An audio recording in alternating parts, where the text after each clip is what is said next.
Oi pessoal, tudo bem? Aqui é a Andrea do canal STJ nos Lençóis da Liberdade. Espero que esteja tudo tranquilo e vamos para mais um vídeo. Hoje vamos para a segunda parte do broadcasting de janeiro de 2023. Vamos ver o que mais, o corpo governante vai nos transmitir com sua luz celestial, com sua sabedoria que vem de Jeová. Mas antes disso, deixa o like no vídeo, se inscreve no canal, compartilha esse vídeo se você gosta aqui do trabalho do canal. Vamos lá! Nós estamos nos últimos dos últimos dias. Por isso, em breve, nós vamos enfrentar testes de integridade como nunca enfrentamos antes. Então, agora é a hora de tomar decisões certas e estar alertas. E aqui temos um membro do corpo governante, Geoffrey Jackson, o queridíssimo, famoso lá por aparecer mentindo na Comissão Real Australiana. Does the governing body, or do the members of the governing body, do you see yourselves as modern-day disciples, the modern-day equivalent of Jesus' disciples? We certainly hope to follow Jesus and be his disciples. And do you see yourselves as Jehovah God's spokespeople on earth? That, I think, would seem to be quite presumptuous to say that we are the only spokesperson that God is using. Pois é, nessa parte aí, quando o promotor pergunta para ele, se eles acham que eles são o único canal de Deus na Terra, eles dizem que não, mas é exatamente o contrário do que eles afirmam nas publicações. E cadê a coragem, do Geoffrey Jackson, que é um dos membros do corpo governante? Ele simplesmente não está demonstrando coragem. Ele deveria usar essa oportunidade para dizer sim, nós somos os únicos e quem não acreditar em Jeová, quem não nos seguir vai ser destruído. Mas ele não fala isso, porque é isso que eles acreditam, Eles deveriam, ele deveria dar o exemplo, mas eis aí, testemunhas de Jeová, o vosso rei, um dos caras que controla a vida de vocês. E nesse discurso, ele vai começar com a questão de estamos nos últimos dias e nós precisamos estar atentos porque vamos ser perseguidos como nunca antes. E essa conversa, esse papinho, já vem desde sempre. Lembra do Stephen Lett dizendo que estamos nos últimos dias, dos últimos dias, com certeza, antes do final dos últimos dias. Então, eles estão ainda nessa pegada, mas esse discurso aqui vai caminhar para uns outros caminhos e daqui a pouquinho a gente vai falar mais sobre isso. Os cristãos do primeiro século também passaram por uma situação parecida com essa. Lá, naquela época, eles enfrentaram situações marcantes. Mas que situações exatamente aqueles cristãos tiveram que enfrentar? E o que Jesus disse para os preparar para tudo isso? E o que nós podemos aprender? Antes de tudo, vamos tentar imaginar a seguinte cena. Vamos voltar no tempo até o dia 9 de Nisan do ano 33. Lembra o que aconteceu naquele dia? Jesus veio num jumentinho. Imagine só, você ali, com Jesus. Daí, enquanto ele está passando pela região do Monte das Oliveiras e do Vale do Cédron, e ele vê a cidade de Jerusalém, o que acontece? As multidões começam a aparecer, muita gente mesmo. As pessoas jogam suas capas no caminho, e outras ficam acenando com ramos nas mãos. Todos ali gritam, bendito é aquele que vem em nome de Jeová. A cidade inteira está agitada. Qualquer um ficaria empolgado. Mas apesar disso, naquele momento tão empolgante da vida dele, Jesus estava triste e chorando. Por quê? Por que, minha gente? Por que será que Jesus estava chorando naquela situação? Vamos abrir a Bíblia em Lucas, capítulo 19. Lucas 19 e os versículos 41 a 44.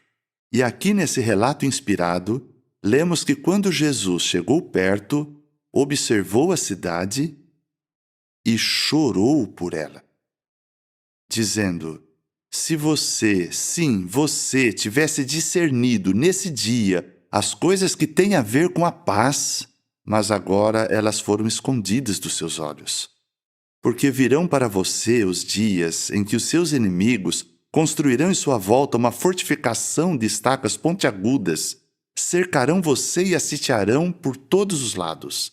Eles lançarão por terra você e seus filhos no seu meio, e não deixarão em você pedra sobre pedra, porque não discerniu o tempo de ser inspecionada. Sim, minha gente, porque a cidade de Jerusalém ia ser destruída, né? A gente já sabe para onde é que nosso queridíssimo Geoffrey Jackson está nos levando aí, né? Vamos continuar com o pensamento dele, mas observa que ele vai tentar pegar, né, uma coisa que aconteceu lá no primeiro século, que Jesus né, disse que Jerusalém ia ser destruída, mas assim, gente, não era uma coisa muito difícil de se prever, porque existiam muitas tensões ali na cidade de Jerusalém, tá? Com o governo romano. Então, já existiam essas tensões, já existiam, inclusive, grupos de rebeldes, né, contra os romanos e tal. E, inclusive, Jesus não foi o único profeta daquela época ou profeta, né, como você queira chamar, que previu isso sobre a cidade. Mas, enfim, isso é assunto para um outro vídeo. Mas vamos continuar aqui para ver o que será que tio Geoffrey Jackson vai nos explicar sobre por que é importante observar essa parte da Bíblia. Então, o que aprendemos com isso? Primeiro, a reação de Jesus nos ensina como Jeová ama as pessoas. Jesus ficou arrasado só de pensar no que iria acontecer com a cidade e com as pessoas ali. E no versículo 44, vemos outra coisa que deixou Jesus muito triste. As pessoas não perceberam que aquela era uma época de julgamento ou inspeção. É verdade que Jesus estava pensando no que iria acontecer no futuro, mas Jesus percebeu que as pessoas estavam perdendo a chance de se preparar para as coisas que iriam acontecer lá no futuro. Mas aprendemos outra coisa com isso. Além de aprender com a compaixão que Jesus demonstrou e que nós também devemos ter quando pensamos no que vai acontecer com esse mundo mau, aprendemos que se Jesus ficou tão triste e comovido pensando nas pessoas ruins que iriam ser destruídas, imagine como ele se preocupava com os discípulos dele. Será que ele queria prepará-los? É claro que sim. É por isso que 2 dias depois, Jesus conversou com os apóstolos e passou para eles algumas instruções que nós podemos ver juntos aqui na Bíblia. Sim, o fim do mundo estava chegando e Jesus estava muito preocupado com as pessoas ali. Olha como ele está lendo demais, né, no relato, porque esses detalhes que ele tá falando aí, gente, não tem no relato. Sei lá, de repente Jesus chorou mesmo porque era iminente, né, que em algum momento iria acontecer algo muito ruim com a cidade de Jerusalém. E ele se sentiu tocado e realmente chorou por causa disso. Mas daí a você ler demais, né, que Jesus fez isso e preparou os discípulos, não sei o quê. Claro, ele deu aquelas instruções, quando você vê os guardas acampados, não... como é que se diz? Eles vieram, né, os romanos vieram, cercaram ali, aí eles saíram, e aí disseram, quando vocês virem que eles saíram, simplesmente aproveitem e fujam da cidade, não fiquem lá, né? Ele vai falar um pouco mais lá na frente desses detalhes, mas assim, ele tá querendo ler demais na coisa para poder fazer um paralelo com os dias atuais. E eu vou falar uma outra coisa mais lá na frente. Vamos primeiro ouvir o que é que tio Jackson vai falar pra gente. Em Lucas, capítulo 21, versículos 20 a 22. Nesse texto, Jesus diz: No entanto, quando virem Jerusalém cercada por exércitos acampados, que era o que iria acontecer no ano 66, então saibam que está próxima a desolação dela. Então, os que estiverem na Judéia fujam para os montes. Os que estiverem no meio dela, isto é, Jerusalém, saiam. E os que estiverem nos campos, não entrem nela, ou seja, não entrem em Jerusalém, porque esses são dias para se executar a justiça, a fim de que se cumpram todas as coisas escritas. Então, não importa onde os seguidores de Jesus estivessem, seja na cidade de Jerusalém ou naquela região, o que é que todos eles tinham que lembrar? Não entrem na cidade. Não ache que Jerusalém vai te proteger. Bem, o que ele queria era que os judeus entendessem que a cidade de Jerusalém não representaria mais o reino de Deus aqui na terra. Eles também precisavam entender que o templo não era mais o centro da adoração verdadeira. Então, aqueles discípulos precisavam entender aquilo muito bem e tomar suas decisões antes de acontecer o que Jesus disse. Sim, os cristãos tinham que se preparar, né, de antemão, né? Como é que se prepara para você ser invadido e tal? Bom, tem algumas coisas que dá para você fazer, mas, né? Enfim, gente, enfim, eu não vou nem entrar nesse mérito aí. E vai ficar pior, tá? Que agora vem o pulo do gato, a cereja no bolo, tá? A cerejinha em cima ali daquele sundae de merda do que esse cara vai falar aqui na sequência. Vamos pensar numa ilustração sobre isso. Os cristãos têm que tomar decisões com respeito a transfusões de sangue. Em que momento é melhor tomar a sua decisão sobre isso? Será que é quando você está na ambulância, quase desmaiando, com dor, tipo, me dá o cartão de diretivas? Que nojo. Sim, minha gente, aqui temos uma plateia, né, no ápice da doutrinação, rindo de uma piada, né, sobre uma pessoa estar preparada para morrer pela sua fé ao rejeitar uma transfusão de sangue, tá? Então, observe o quão doentio isso é, né? A pessoa tá rindo de uma pessoa estar preparada para cometer, né, suicídio. A gente sabe disso, porque no fundo essa é a verdade.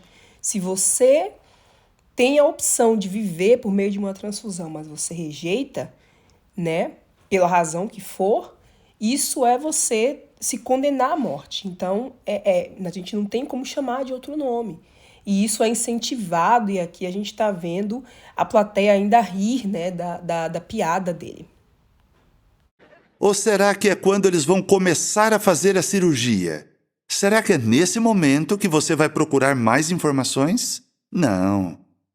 Todos nós sabemos que agora é o momento de tomarmos essas decisões e pôr em prática o que decidimos. E daí, se acontecer uma emergência, vamos estar prontos para lidar com aquilo. Então, esse é o ponto que Jesus queria ensinar. Jesus queria ensinar que você deve sacrificar a sua vida caso você precise de uma transfusão de sangue para viver. Gente, o cara pegou uma história que não tem nada a ver, o fiofó com as calças, entendeu? E tá aí querendo fazer essa conexão com Jesus, ficar triste porque Jerusalém ia ser destruída, com estar preparado para morrer. Gente, é absurdo demais e é realmente preocupante como as testemunhas de Jeová, né, que ainda estão lá, compram esses absurdos aí, assim, sabe, de maneira... porque é uma coisa muito grosseira, uma coisa não tem absolutamente nada a ver com a outra. Então, os cristãos lá do primeiro século precisavam deixar para trás qualquer sentimento de nacionalismo, o sentimento de que Jerusalém era melhor, senão eles iam tomar a decisão errada. Final do ano 66. O exército romano, liderado por Céstio Galo, atacou Jerusalém. Mas, de repente, sem nenhum motivo, eles foram embora. E isso deu tempo para os cristãos em Jerusalém fugirem da cidade, entender o que estava acontecendo naquela época. Desde os dias de Jesus, os judeus estavam revoltados com a corrupção do Império Romano e com os impostos. Mas no começo do ano 66, a situação era ainda pior. O governador romano da Judéia, Gécio Floro, era muito corrupto e conhecido por ser cruel. O espírito de rebelião era muito forte. A situação estava prestes a estourar. Mais ou menos no início do ano 66, Gécio Floro saqueou o tesouro do Templo de Jerusalém e roubou uns 17 talentos. Isso causou uma revolta entre os judeus.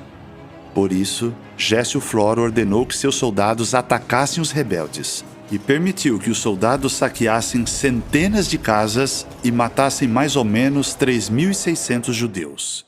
Já nós vamos entender porque que ele tá dando essa aula de história aí, tá? Porque que ele tá explicando todas essas coisas, porque houve uma revolta ali e os cristãos fugiram, mas eles tinham que prestar atenção em outros sinais também, tipo, Jesus não falou especificamente sobre isso, Jesus só mandou fugir, né? Mas eles já estão aqui acrescentando aquele toque pessoal da torre. Mas os judeus lutaram, e Gércio Floro e seus homens tiveram que fugir da cidade. Se você vivesse naquela época, como você teria reagido? Você teria ficado revoltado com o que Gércio Floro fez? Se você vivesse fora da cidade, você pensaria que antes dos romanos voltarem, seria melhor fugir para dentro de Jerusalém? Os cristãos precisavam se manter alertas e tomar decisões com antecedência. O que tudo isso significa para nós hoje? Queridos irmãos e irmãs, estamos nos aproximando da grande tribulação. É verdade que não sabemos tudo o que vai acontecer, mas sabemos que não vamos ter que fugir de uma cidade literal ou ir para o topo de uma montanha. Mona, você é maluca? Com todo respeito. Não, se você vê o vídeo, é com todo respeito mesmo. Isso seria impossível. O povo de Jeová está espalhado por toda a terra. Mas nós temos que nos lembrar das mesmas coisas que os cristãos do primeiro século precisaram lembrar. Não confiem nos sistemas político e religioso do mundo de Satanás. Por que isso é tão importante? Assim como no ano 66, hoje vemos uma sequência de acontecimentos, até chegar o último dia. Em todo lugar, vemos instabilidade política e brigas, não só entre nações diferentes, mas até mesmo dentro de uma mesma nação. Sim, isso é porque nós estamos nos últimos dos últimos dias, minha gente. Com certeza, bem antes dos últimos dias, como diz o Stephen Led. Cara, é assim, né? Ele diz que agora estamos vendo muitas coisas. Eu realmente não sei como é que a gente, né, quando era testemunha de Jeová, não parava para pensar nisso. Mas, galera, durante toda a história da humanidade, nós sempre tivemos guerras e conflitos. Porque somos seres humanos, porque o ser humano é burro pra caramba, né? E ao invés de procurar fazer da Terra um lugar bom para todo mundo, né? Ele prefere destruir, acumular riqueza, deixar uma galera se ferrar, enfim. Mas os conflitos sempre existiram. Só para você pegar, por exemplo, os Estados Unidos, os protestos por direitos civis, você tinha lá os líderes como Malcolm X, você tinha também o Martin Luther King, e, entendeu? Entre outras figuras também, sempre existiram, né? Os Panteras Negras nos Estados Unidos também. Então, assim, sempre existiram conflitos, e simplesmente porque todos os direitos que nós temos hoje, o pouco avanço, gente, em sentido social, tá? Que a sociedade humana tem hoje, a gente deve aos direitos, aos protestos por direitos civis, aos protestos contra a homofobia, aos protestos contra racismo, contra machismo, contra violência contra a mulher, etc, etc. Tudo isso, o pouquinho, né? Porque, assim, considerando o que a humanidade sabe hoje, a gente deveria estar muito mais avançado socialmente, né?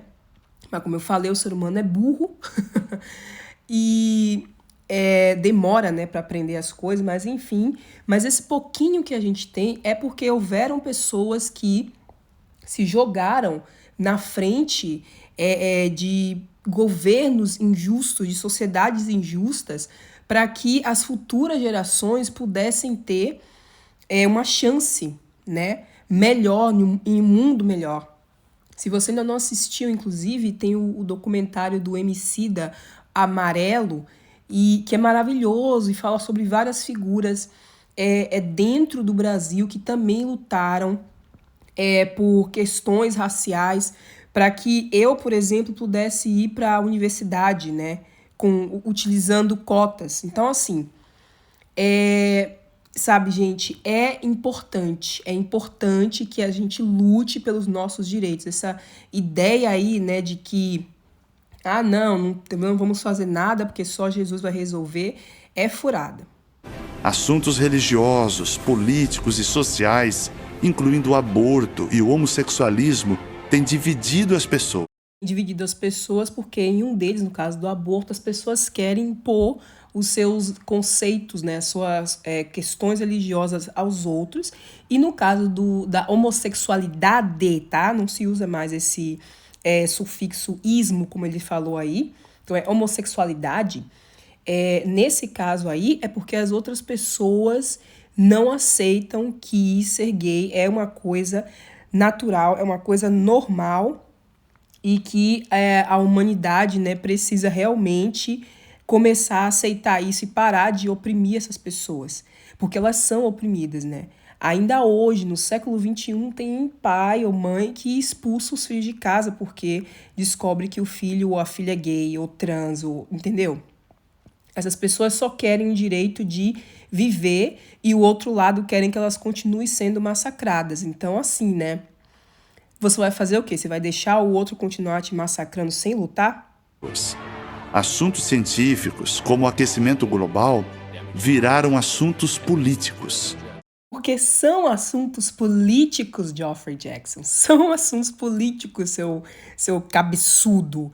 Gente, eu fico com uma raiva, tem um ranço de gente que fala assim, não, porque aquecimento global é uma questão política. Não, gente, não é uma questão política, perdão, né? Fica querendo dizer, não, pegaram o aquecimento global e politizaram. Porque é político. É político. Quem é que você acha que dá, sei lá, concessões? Aqui na Holanda, por exemplo, tem a Shell, que é uma empresa, né, de gás holandesa, que faz meio mundo de merda. Por quê? Porque o governo daqui dá subsídio e permite, faz vista grossa para os problemas que a Shell causa, por exemplo, no meio ambiente, entendeu? Então isso não é político. Claro que é político, tudo é político, tá? Coloquem na cabeça de vocês que tudo é político.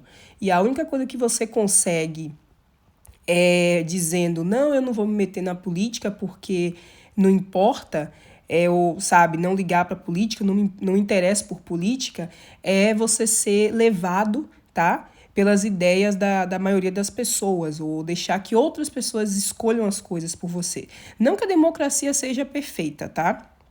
Eu quero dizer, sabe, não é perfeita, mas a gente tem que utilizar isso para poder depois a gente chegar no nível, né, para tentar melhorar as coisas, ou pelo menos as coisas serem menos escrotas, como, por exemplo, essa questão aí da homofobia, né, que a gente está vendo claríssimo aqui nesse vídeo, e também de coisas idiotas como despolitizar o aquecimento global, quando é sim uma questão política. Assim como no primeiro século, nós também temos que prestar muita atenção às palavras de Jesus. Não tomem nenhum lado no caos que está acontecendo em nossa volta, mas se mantenha focado na esperança do reino de Deus. Que merda, hein? Quase todos os dias, nós recebíamos 200 ou até mais irmãos.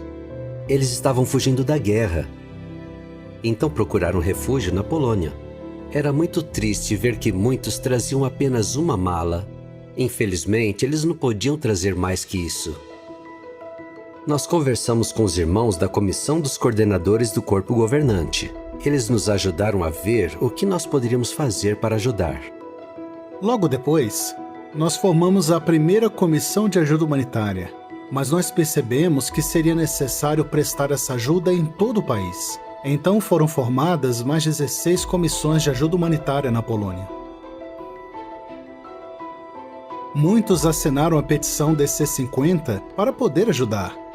Toda semana chegavam milhares de petições. Isso nos mostrou que muitos irmãos estavam prontos e dispostos a ajudar. Tivemos que fazer muitos preparativos. Mas nós conseguimos receber os refugiados nos pontos de travessia de fronteira, nos pontos de recepção criados pelas autoridades e nos locais onde chegavam os trens da Ucrânia. Sim, vamos usar agora a guerra na Ucrânia para a nossa propaganda. A gente está vendo esse irmão contando aí, né, como é que eles formaram essa comissão para poder ajudar os irmãos. Observe, a gente vai continuar vendo aí, observe que em todo momento a ajuda, né, e a questão do que eles vão fazer ali é sempre direcionado para as testemunhas de Jeová. Vamos continuar vendo. Nós precisávamos encontrar lugares para os refugiados ficarem. Para conseguirmos organizar tudo, mandamos uma pesquisa para as congregações, perguntando quem poderia ajudar. E nós vimos claramente como Jeová estava nos ajudando. Porque em apenas alguns dias, nós recebemos mais de 7.500 respostas. 4 salões de assembleias e 22 salões do reino foram usados como abrigos temporários para os refugiados. Com certeza, esses irmãos não iam receber nenhuma ajuda de custo para hospedar essas pessoas. E assim, eu não estou aqui criticando o que as testemunhas de Jeová, né, fizeram. Claro, né, eles vão lá e ajudam outras testemunhas de Jeová.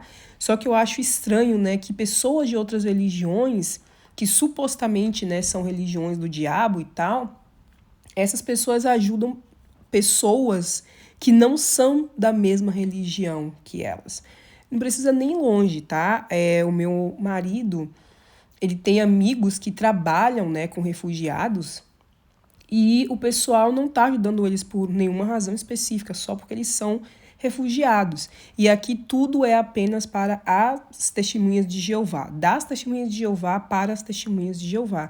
Então eu acho que isso é sintomático. Os superintendentes de circuito, junto com os anciãos, fizeram algo que foi muito impressionante. No início, alguns desses irmãos fizeram centenas de visitas de pastoreio. Uau!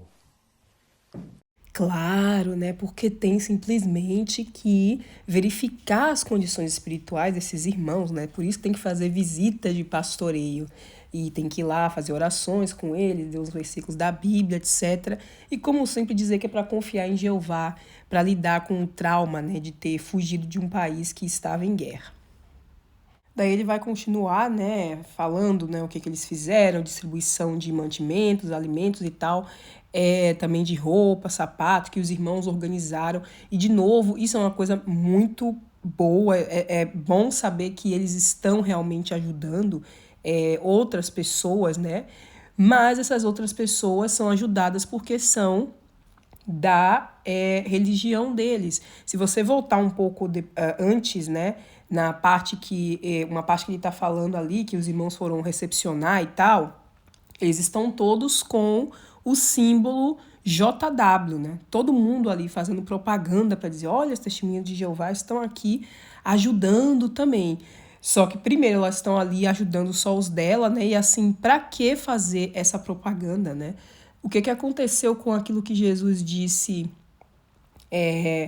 o que você faz com a mão direita, né? Você esconde a esquerda. Então, o que aconteceu com isso? Eles não precisavam estar com esse símbolo JW, vários, inclusive, ali. Muitos dos nossos irmãos falaram que ver tudo o que está sendo feito nessa época para ajudar os nossos irmãos na Ucrânia os dá mais certeza de que se eles enfrentarem alguma coisa assim no futuro, se eles precisarem de apoio ou ajuda, a organização de Jeová vai ajudar eles nesse sentido. É muito bom fazer parte da família de Jeová e ter irmãos no mundo inteiro. Isso não tem preço. No mundo, o ódio está aumentando cada vez mais. As pessoas estão divididas e sempre em conflito. Enquanto isso, entre o povo de Jeová, o amor e a união continuam crescendo. Né? Eu não sei quantas pessoas, você que é testemunha de Jeová e por acaso está vendo esse vídeo, quantas pessoas você conhece aí na sua região que foram ajudadas com dinheiro vindo do corpo governante, né? Não dinheiro que os irmãos dão para doar, etc., mas sim dinheiro que vem do próprio corpo governante, por exemplo, durante a época da pandemia, né? Onde muitas pessoas morreram. Vocês viram alguém ser ajudado com dinheiro que vem do corpo governante? Pense aí, né? Porque, claro, aqui a gente está falando de uma guerra e uma situação extrema, né? Então, aí sim, eles mandaram dinheiro, porque assim, eles têm uma quantidade de dinheiro que eles dedicam para desastres naturais, né? Pelo menos eles reportaram finalmente, parece que saiu um relatório com os gastos deles, né, para ajuda humanitária, e realmente eles mandam dinheiro. Não é muito dinheiro, tá, em comparação com outras religiões do mesmo porte das Testemunhas de Jeová, mas enfim, eles realmente mandam dinheiro, mas como eu falei, é pouco e não é para todo mundo. Porque eu, pelo menos, não me lembro de nunca ser anunciado nenhum dinheiro de Betel vindo para poder ajudar as pessoas. Então pensa aí um pouquinho. Ver as notícias na internet. E então vimos que estava tendo explosões em todas as cidades. Minha mãe acordou com o barulho das sirenes tocando na cidade toda. É claro que todo mundo ficou bem assustado. Daí a gente foi correndo ligar a TV. E logo entendemos o que estava acontecendo, porque todos os canais só falavam da mesma coisa, da guerra. Então começamos a orar a Jeová e ligamos para os nossos amigos e para nossa família e esperamos por orientações dos irmãos. Às 5:30 da manhã, um irmão de Kiev ligou para nós e disse que a cidade estava sendo bombardeada. Nós nos levantamos, acordamos as crianças e falamos sobre o que estava acontecendo. E nem mandamos elas para a escola, mas percebemos que as nossas vidas haviam mudado. Nós lemos o texto diário e eu percebi que era um texto bem conhecido.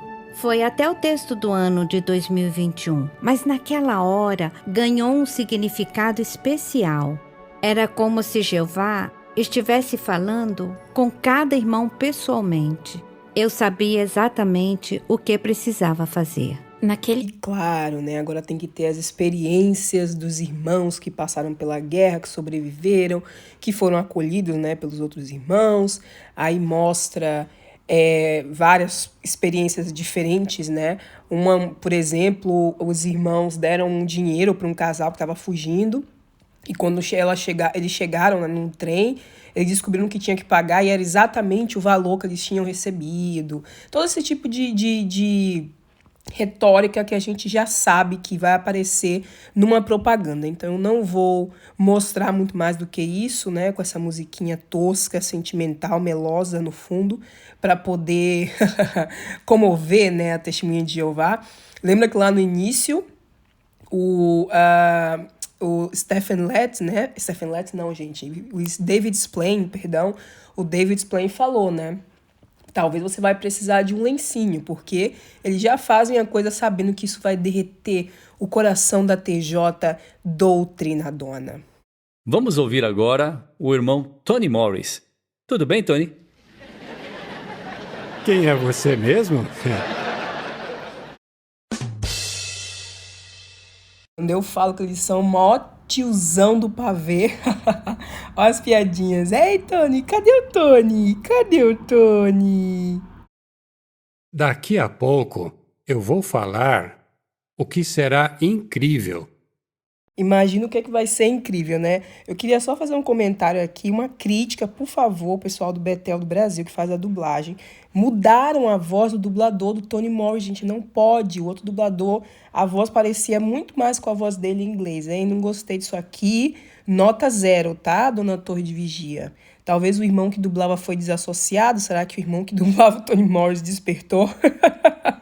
E aí o discurso, né, do Anthony Morris vai ser sobre a âncora da fé. Tem uma âncora, né, com a âncora do navio forte, mas também a corrente forte. Vamos escutar, eu picotei aí o discurso, tá? A gente vai começar a ver de uma parte mais adiantada, porque ninguém merece, né, ficar ouvindo a mesma ladainha de sempre, não. Vamos para as partes, né, mais suculentas desse alimento espiritual.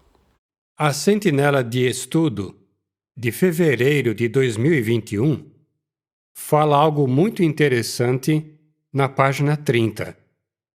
Diz assim: durante uma tempestade, a âncora impede que o navio acabe encalhando nas rochas. Uma eternidade depois. Mas não vai adiantar nada se não houver uma corrente forte ligando o navio à âncora.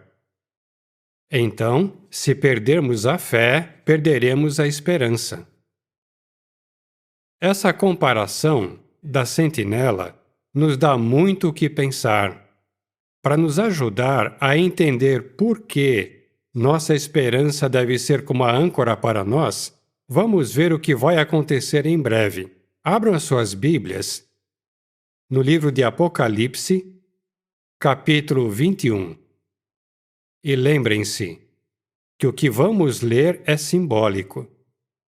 Apocalipse 21, 1 diz: Vi um novo céu e uma nova terra, pois o céu anterior e a terra anterior tinham passado. E veja,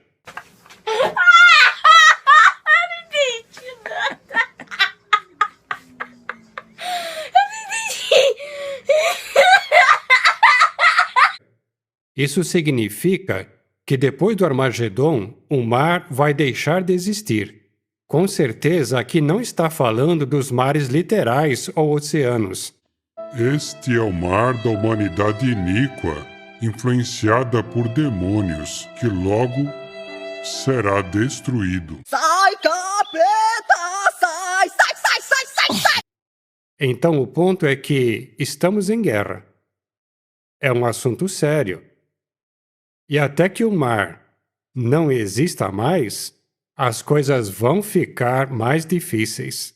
Hoje, nessa guerra, nós enfrentamos fortes tempestades.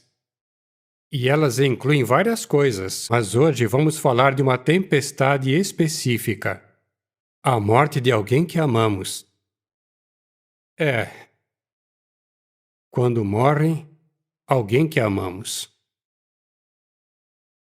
Que tempestade! Nessa situação, a nossa âncora é essencial. Sim, porque as testemunhas de Jeová não têm direito nem mesmo ao luto. Isso é uma coisa que é tirada das pessoas, né? Tem às vezes até que irmãos dizem, não fique triste, a pessoa vai voltar na ressurreição, né? Se a pessoa era testemunha de Jeová e aparentemente era fiel.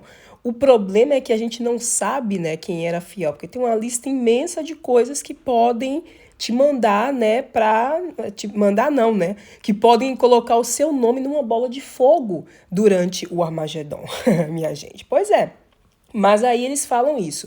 E se a pessoa que morreu sabia da verdade ou era desassociado, alguma coisa do tipo, aí piorou, né? A pessoa não deve nem sentir falta do filho, porque no paraíso a pessoa não vai estar lá. Então não tem razão, né, para você ficar triste e lamentar a morte de uma pessoa. Sim, eles chegam a esse nível de frieza. Não são todas as TJs, claro que não, mas isso acontece lá sim.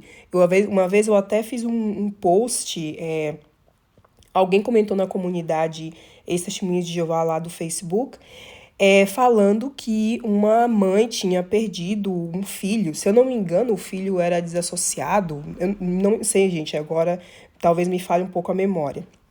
Mas, enfim, o filho morreu, ela fez um quadro com a foto do menino e colocou, né, na parede da sala. E os irmãos começaram a falar porque simplesmente era como se fosse uma idolatria, né, pela pessoa que morreu. Porque é isso, você lá dentro não tem direito nem de lamentar, sabe, nem de usar nada para te dar um conforto. Você tem que viver sempre nesse estado de tristeza, né, de eu vou esperar a pessoa passar, ser ressuscitada, desculpa, gente, mas até lá, né, eu vou aqui, sei lá, fazer de conta que tá tudo bem, porque basicamente é isso, né? E eles dizem o quê? Quando a pessoa passa por essas situações, tem que ir para reunião, tem que ir para o salão, tem que ler a Bíblia, etc, etc. Ou seja, mergulhar ainda mais fundo na doutrinação durante uma época dessa, né? Porque imagina, você passa por uma situação difícil, você já tá lá dentro doutrinado, então imagina, isso talvez deixe você ainda mais doutrinado, né? Então, eles são inteligentes, né, de ainda pontuarem isso no discurso. Né, queridíssimo Tony Morris, deixando escapar suas táticas.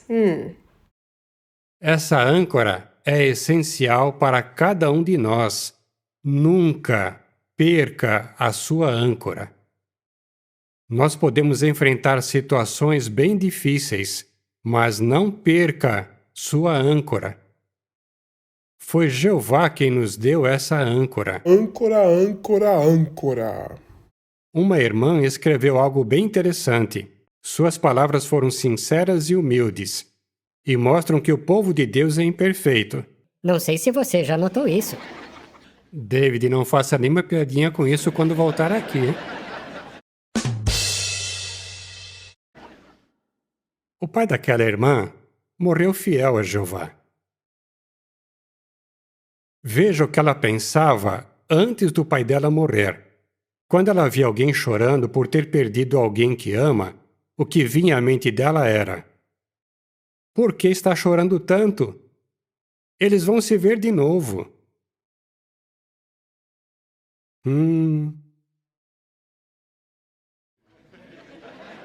Você se sentiria consolado se ouvisse isso? Não.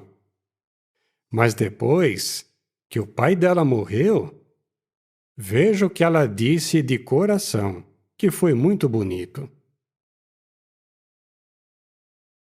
Mas agora eu entendo. Ela ficou emocionada e chorou. Perder alguém que amamos é terrível. É uma tempestade assustadora. O tema do discurso é: eles serão incríveis. O que são eles? Eles são os reencontros de famílias no novo mundo. Sim, gente, há muitas pessoas, tá vendo? Essa irmã mesmo aí é um exemplo disso. E ainda há muitas testemunhas de Jeová que simplesmente acham que você não precisa ficar triste, né? Quando alguém que é testemunha de Jeová, que era fiel, sei lá o quê, morreu. E alguns até que já perderam pessoas na morte pensam assim, tá? Então não é só pessoas que não perderam ninguém na morte, não. Eu já vi alguns que tinham perdido entes queridos ou amigos e tal, e a pessoa simplesmente pensava assim, né? Ah, a pessoa vai ser ressuscitada. Mas isso não é uma ilusão. Isso vai acontecer mesmo. Isso vai acontecer mesmo, né? Acredita em mim, eu tô falando que vai acontecer. Gente, assim, ele não tem como garantir, ele não tem nenhuma prova, nenhuma evidência de que ele realmente, né, vai estar nos céus governando e vai ressuscitar as pessoas, né? Porque lembra que o pessoal do corpo governante acredita que eles vão reinar lá no céu, né, junto com Jesus Cristo, né? Então eles também vão aí participar desse, tanto da matança quanto da ressurreição. Olha que coisa bonita, um paradoxo tão bonito desse, minha gente. Mas assim, né? Aí ele tá aí fazendo isso por quê? Porque ele sabe que ainda existem muitas testemunhas de Jeová que estão na religião arraigadas à ideia de que elas vão ver seus entes queridos que foram ressuscitados. Pode não ser assim um monte de gente, mas tem ainda muita testemunha de Jeová que está lá dentro porque acredita, né, nessa esperança de ressurreição.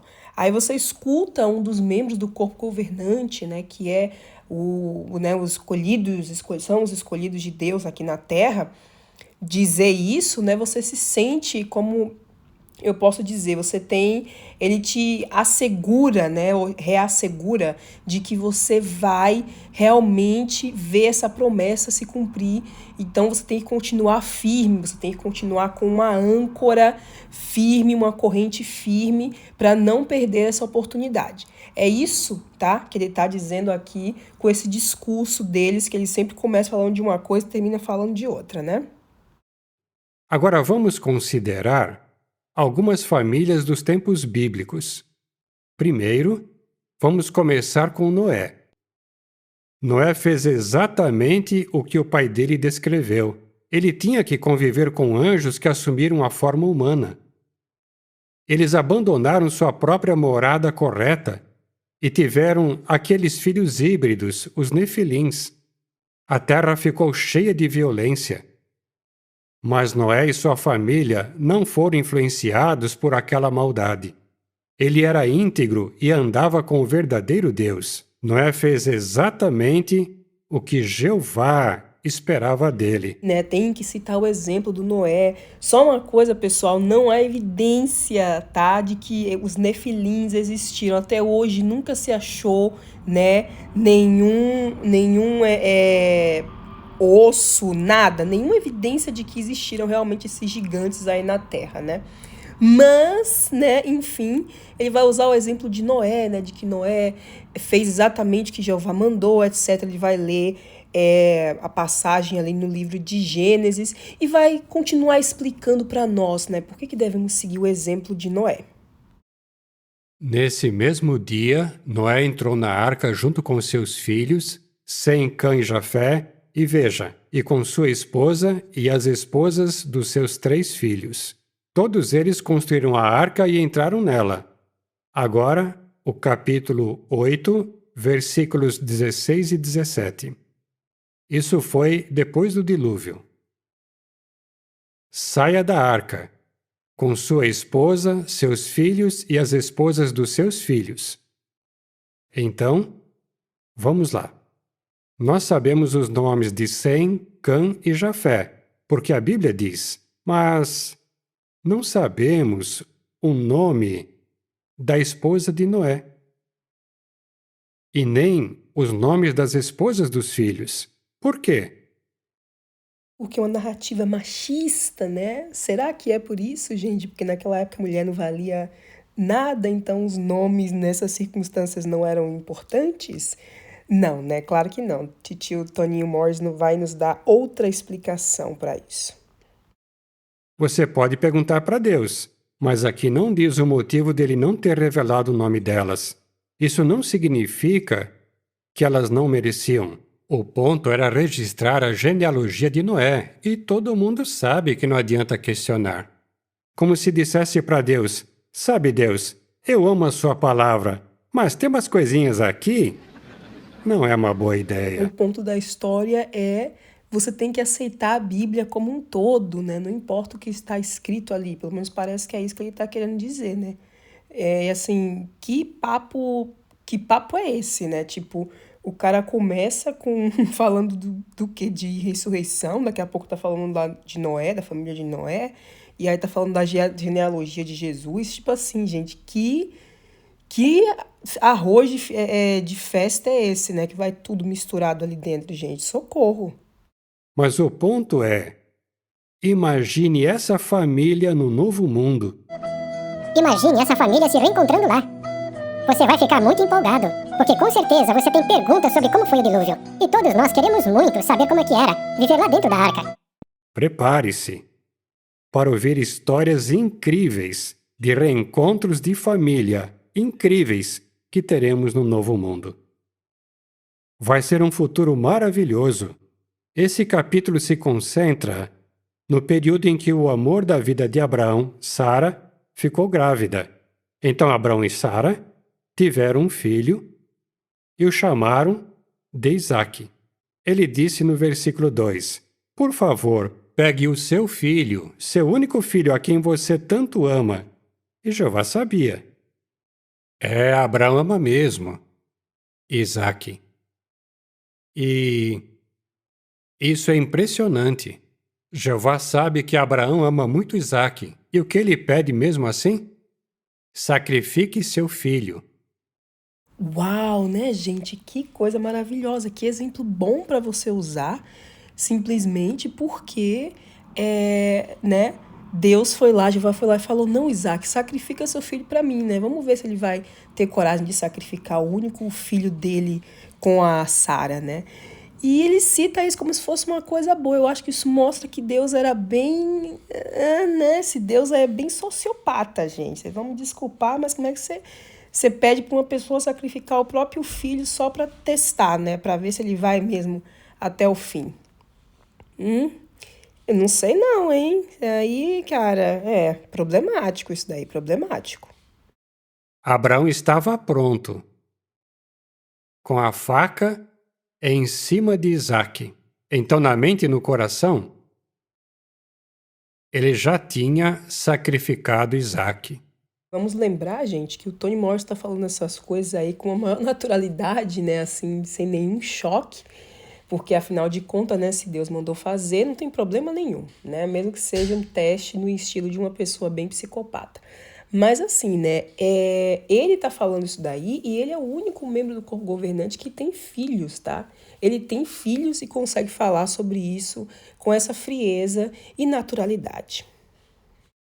Mas Jeová, no momento em que Abraão estava prestes a sacrificar Isaac, mandou seu anjo dizer: Abraão, Abraão, no último segundo.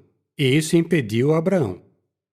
Brincadeira, Abraão, era a pegadinha do malandro, Abraão. Você não precisa sacrificar seu filho para mim. Pega aquela ovelha ali que tá de boa, tá de boa. Eu só queria testar você, falou?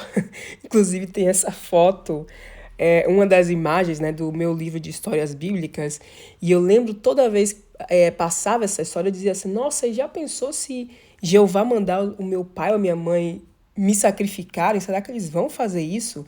Porque passa na cabeça de uma criança, né? Porque, como vocês viram, isso é contado de uma forma super natural. Quando a gente tá lá dentro, a gente não percebe o quão bizarro isso é, mas é muito bizarro, gente. É muito bizarro que isso seja contado assim. E a gente tem que lembrar que com a política, por exemplo, do sangue, de uma certa forma, o corpo governante está pedindo isso, tá? Mesmo, por exemplo, no caso de pais, não deem sangue, por exemplo, para os filhos deles, né? E aí os filhos vão, o quê? A pessoa morre, o filho morre, e então é a mesma coisa, sacrifique seu filho pela organização. Então, não existe tanta diferença assim, né? E olha que na Bíblia, né, Deus mandou parar, mas aqui não, aqui eles vão até o fim. A imagem, né, do meu livro de histórias bíblicas está aparecendo aí na tela, caso vocês queiram dar uma bisoiada. Podemos imaginar como vai ser incrível o reencontro de Abraão com Isaac e Sara e outros da família. Agora vamos falar de outra pessoa, Jó. Sem dúvida, todos gostamos muito da história dele. Com certeza, a gente gosta muito dessa outra história também que mostra, né, esse Deus bem sociopata aí, né? Porque, assim, a diferença também entre um psicopata e o sociopata, ele sabe que o que ele tá fazendo é errado, mas ele faz assim mesmo, porque, né, que se exploda. Então, Deus, que é o compasso da justiça, sabe que, não deveria saber, pelo menos, que isso é errado, né? Você simplesmente pegar uma pessoa e dizer, ah, diabo, tá bom, vamos fazer uma aposta aí, vai lá, faz o que você quiser com o Jó e ele vai continuar fiel a mim. Isso pode ser tomado, não sei, gente, como uma metáfora, tá? Mas não como uma história que realmente aconteceu, como é o caso que as testemunhas de Jeová acreditam, né? Elas acham que realmente existiu um Jó e que, né, uma aposta, né, entre Satanás e Jeová fez com que o pobre, né, do Jó perdesse tudo, ficasse todo lascado, mas ele continuou fiel a Jeová, né? Então, assim, que exemplo, que história ótima também, né? A foto também do meu livro de histórias bíblicas está aí aparecendo na tela, caso você queira ver o Jó todo crequento. Num livro infantil. Abra a Bíblia no capítulo 1 do livro de Jó. Aqui, no capítulo 1, no versículo 1. Esse texto nos diz que Jó era um homem íntegro e justo. E o versículo 2 diz que ele se tornou pai de 7 filhos e 3 filhas. E depois fala dos rebanhos, mas no 4 tem algo bem interessante. Lá diz que seus filhos costumavam realizar um banquete, cada um em sua própria casa, no seu dia designado.